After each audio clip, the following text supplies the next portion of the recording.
Today I'm going to talk about what normally slows people down when they try to start flat picking at higher speeds. If you're guilty of any of these things, I urge you to change your technique, not only for your speed, but to lower the risk of injury. This may seem obvious, but the pick is one of the first things I see people struggling with when they try to play fast. First of all, make sure you do not have a pick that bends.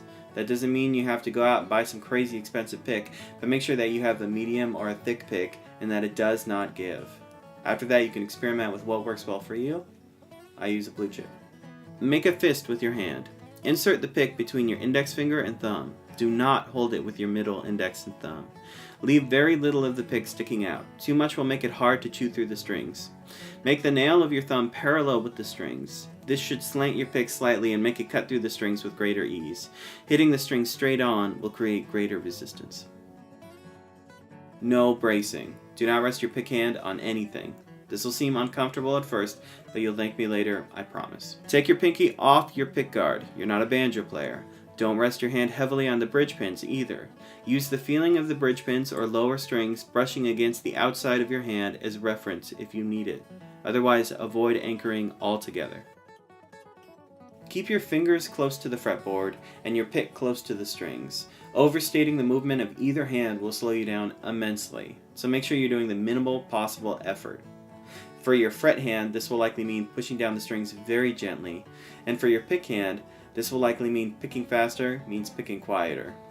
This leads us to the great triangle of flat picking, pick 2. Many times when people start flat picking faster, they don't know how to diagnose their own problems. They're having troubles, they don't know what it is, so these next two things are going to help with that. If you're at a physical plateau, you likely have tension. Relax, no one plays good when they're tense. You're likely playing outside of your physical limitations, so take a break, relax, and now go through your checklist.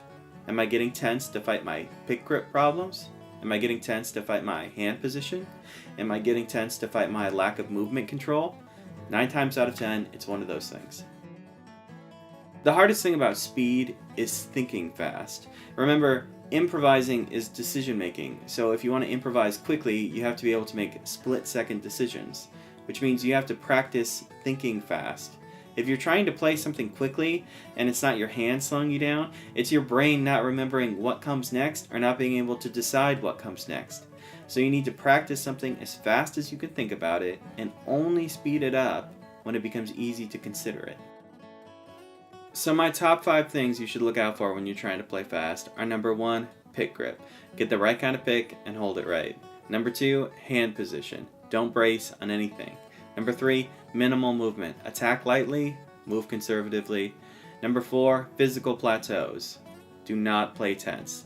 Number 5, mental plateaus. Make sure you can think quick enough. Now, if you like this video, I have a lot more content on my website, lessonswithmarcel.com. You can also find me on Facebook and Instagram at Lessons with Marcel for even more content. I'll see you next time.